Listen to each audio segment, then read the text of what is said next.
अस्सलामुअलैकुम। उम्मीद करती हूँ आप सब बख़ैर तो आफ़ियत होंगे। अल्हम्दुलिल्लाह मैं भी ठीक-ठाक। और आप लोग कमेंट्स करिए, लाइक करिए, शेयर करिए और सब्सक्राइब भी करिए। और कमेंट्स नहीं आ रहे हैं बिल्कुल, तो आप लोग प्लीज़ कमेंट भी करिए। आज की कहानी बहुत छोटी-सी है। कहानी का नाम है फ़रेब और इसकी राइटर है अक्स फ़ातिमा। तो चलो शुरू करते हैं कहानी। डेरिक ने वेम्पायर कॉस्ट्यूम में मलबूस जोड़े पर अपना रिवॉल्वर तानते हुए बेसाख्ता एक बुलंद कहकहा लगाया। खुद इसका चेहरा क्लाउन के मेकअप में छुपा हुआ था। अपनी ज्वेलरी उतारकर मुझे दे दो। और तुम, उसने अपना रिवॉल्वर मर्द की जानिब लहराते हुए कहा, तुम अपना बटुआ काउच पर उछाल दो। इन दोनों ने बेचूचिरा डेरेक के हुक्म की तामील कर दी। डेरेक ने एक कहकहा लगाया। हेलोवीन की शब शिकार का इंतखाब करना बेहद आसान होता है। वो सड़कों और फुटपाथों पर से इत्मीनान से गुजरता चला जाता था और उस पर कोई ध्यान ही नहीं देता था और ना ही किसी को किसी की परवाह होती थी। इस शब सभी मुख्तलिफ किस्म के मलबूसात पहने इधर से उधर आते जाते होते थे। बच्चों की टोलियां तहफ़्फ़ुज़ वसूल करने के लिए घर घर घूमती नजर आती थी। फिर मौका मिलते ही वो किसी घर की डोरबेल बजा देता और जब वो दरवाज़ा खोलते तो तुम्हें अच्छा चकमा दिया। वो अपना रिवॉल्वर दिखा के उसके साथ ही ये जुमला कहा करता था। और अब तक 3 घरों को लूट चुका था। इन घरों से निकलने से कब्ल वो इनके मकीनों के हाथ-पैर बाँधना और उनके मुँह में कपड़ा ठूँसना नहीं भूलता था। फिर उन घरों की रोशनी भी वो बंद कर देता था। यही उसका मामूल था। वो नहीं चाहता था कि घर से निकलने के बाद वो लोग किसी किस्म का शोर-गुल मचाएँ या लाइटें रोशन देखकर बच्चों की टोलियाँ इनके घरों की जानिब मुतवज्जा हों। अब वो जिस घर में दाखिल हुआ था, वो जोड़ा गालिबन किसी कॉस्ट्यूम पार्टी में जाने के लिए घर से निकलने की तैयारी कर रहा था। वो जोड़ा वैम्पायर कॉस्ट्यूम पहने हुए था। वैम्पायर हा हा हा हा! वो क्या किसी का खून पिएँगे? मैं इन्हें खुद निचोड़ कर खुश्क कर दूँगा। डेरेक ने दिल ही दिल में कहा। उन्हें उनकी नकदी और ज्वेलरी से महरूम कर दूँगा और ये मेरी इस रात की कमाई में अच्छा खासा इज़ाफ़ा रहेगा। औरत ने अपना नेकलेस, ब्रेसलेट और 2 अंगूठियाँ उतार के डेरेक के हवाले कर दी। डेरेक ने वो ज्वेलरी अपने क्लाउन कॉस्ट्यूम की बड़ी जेबों में अंदर रख डाली। जेब में रखने से पहले उसने तनकीदी निगाह ज्वेलरी पर डाली। वो कोई बेशकीमती ज्वेलरी नहीं थी, अलबत्ता अंगूठियों में से एक में एक बड़ा-सा हीरा जड़ा हुआ था। वो उस शख्स का पर्स की तलाशी लेने लगा। इसमें बहुत से क्रेडिट कार्ड मौजूद थे, लेकिन वो डेरेक के किसी काम के नहीं थे। फिर वो नकदी की तरफ देखने लगा।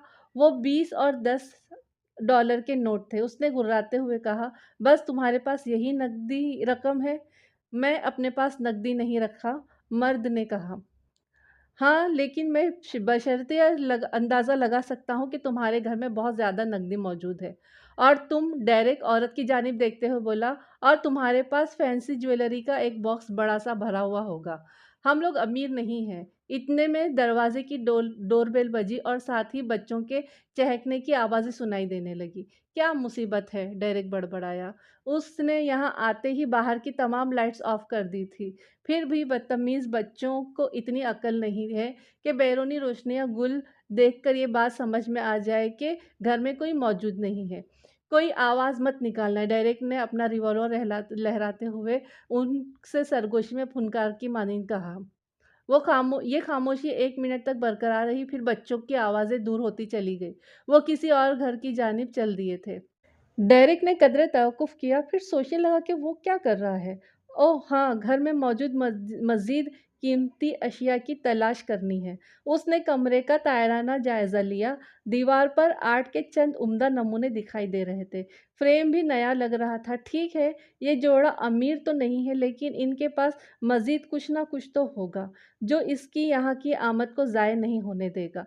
बस इन अशिया को उसको तलाश करना है और इसमें मेहनत भी लगेगी।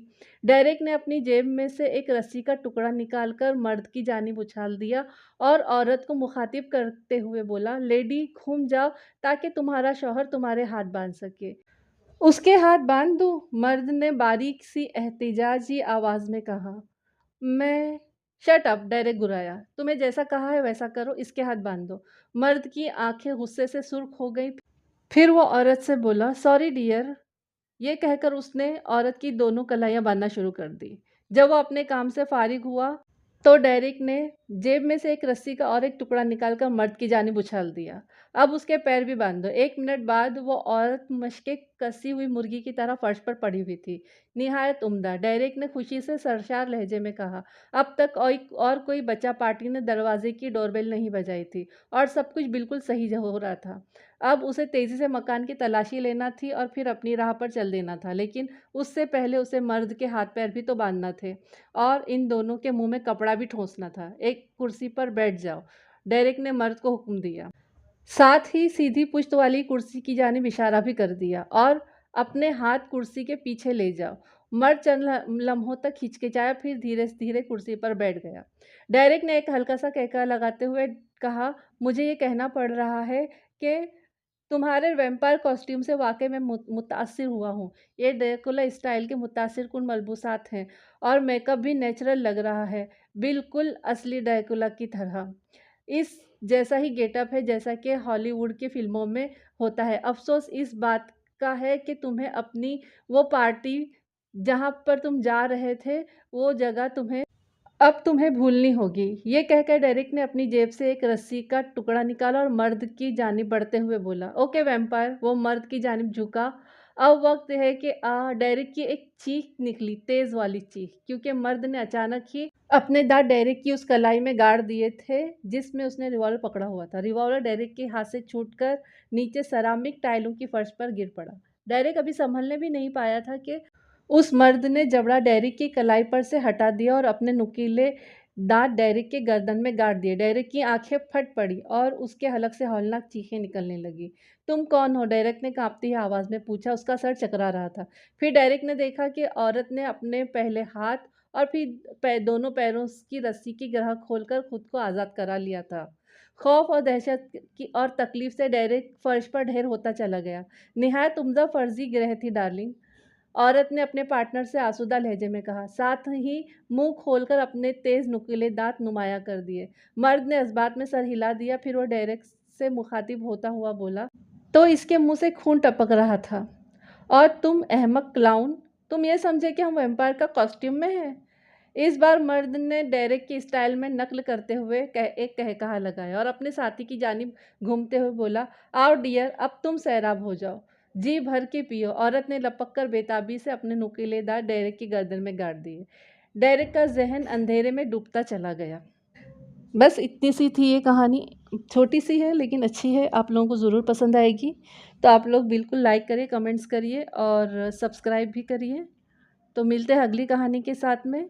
अपना खूब ख्याल रखिए। अस्सलाम वालेकुम, अल्लाह हाफ़िज़।